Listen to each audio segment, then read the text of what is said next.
Halo, apa kabar? Saatnya Anda menyimak berita Semarang bersama saya Ilham Ardiansyah. Sejumlah berita menarik akan kami sajikan untuk Anda dan berikut 3 berita utama hari ini.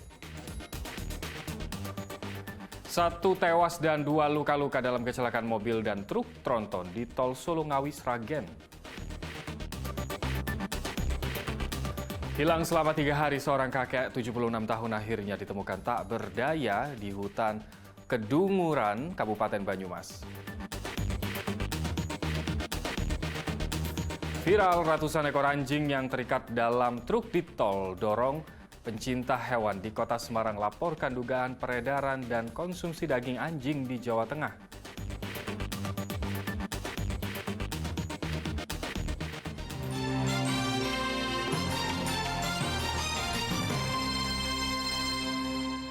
Di informasi pertama, sebuah mobil menabrak bagian belakang truk tronton di ruas jalan tol Solo Ngawi Sragen. Akibat kecelakaan itu pengemudi mobil meninggal dan 2 penumpangnya alami luka berat.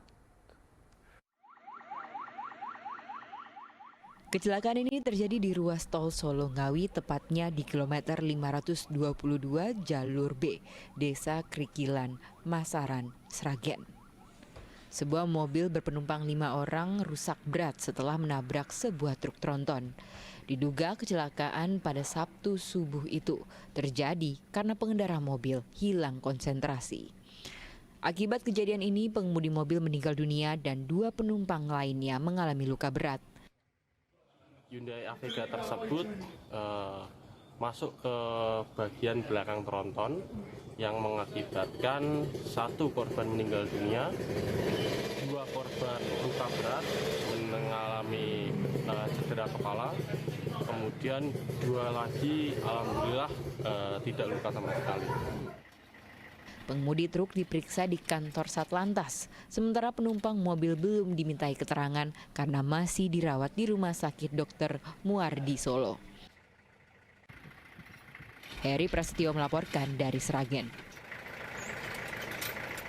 Bocah 8 tahun yang terbawa gelombang laut di pantai Jetis Cilacap akhirnya ditemukan. Jasad korban ditemukan 3 km dari lokasi hilang.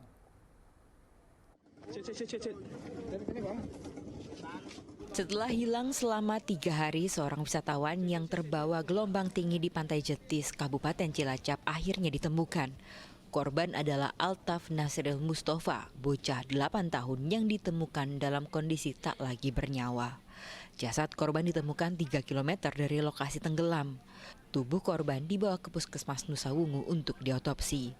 Tak hanya Altaf, 2 korban lain yang merupakan ayah dan saudaranya juga dilaporkan terseret gelombang, tetapi lebih dulu ditemukan pada Jumat lalu.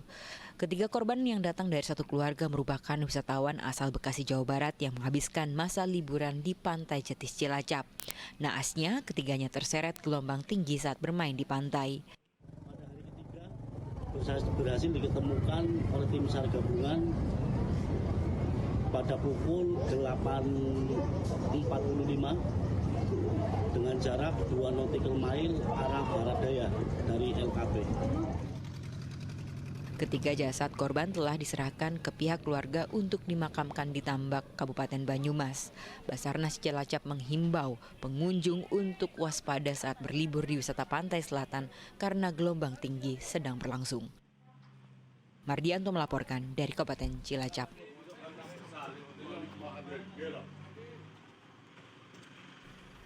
Banjir merendam sejumlah wilayah Grobogan Senin hingga Selasa. Curah hujan yang tinggi membuat air sungai meluap.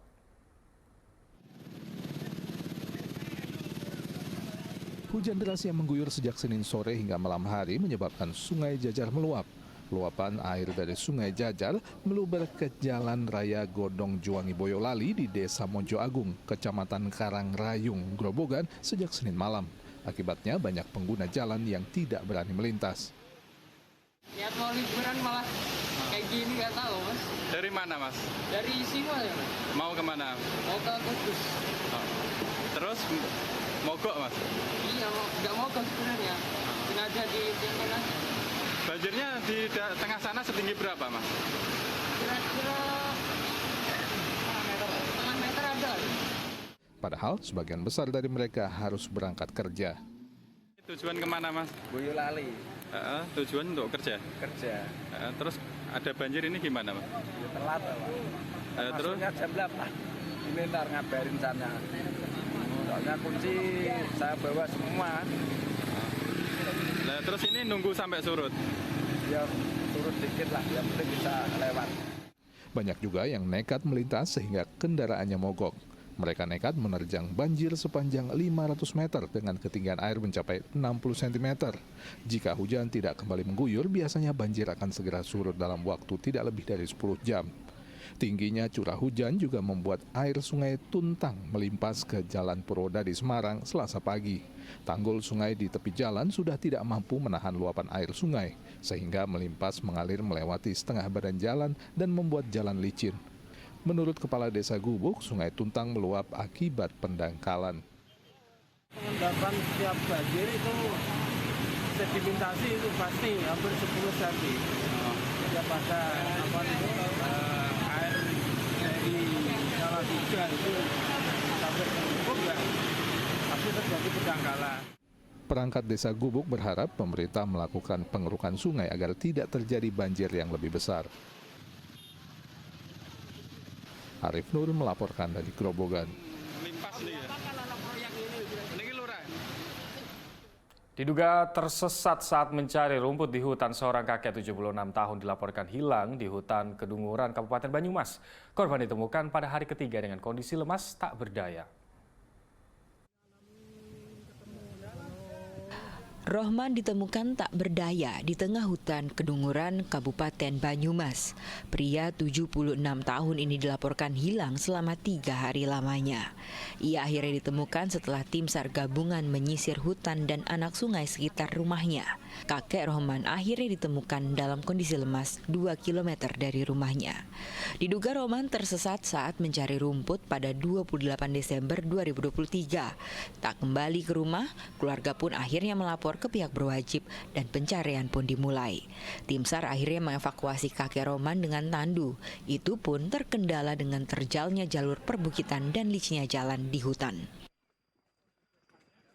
Korban atau survivor berhasil kita evakuasi dalam kondisi selamat dengan radius 1 km dari LKP.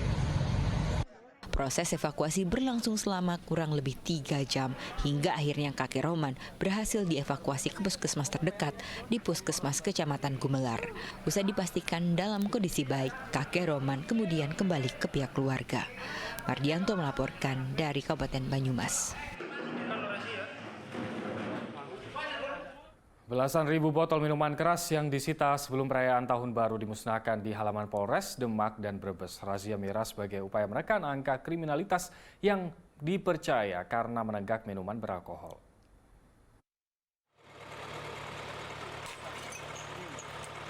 Sekitar 12.000 botol minuman keras dimusnahkan di halaman Mapolres Demak. Seluruh botol miras yang ada adalah hasil operasi cipta kondisi dalam kurung waktu 8 bulan terakhir. Pemusnahan miras adalah bagian dari pelaksanaan kegiatan analisa dan evaluasi tahun 2023. Penyitaan dan pemusnahan miras dinilai sebagai upaya menekan kejahatan yang timbul karena miras. Pihak polisian mencatat dengan gencarnya operasi cipta kondisi bisa menurunkan angka kriminalitas. Tercatat ada 266 kasus kriminal pada tahun 2023, lebih rendah dibandingkan tahun 2022 yang mencapai 271 kasus.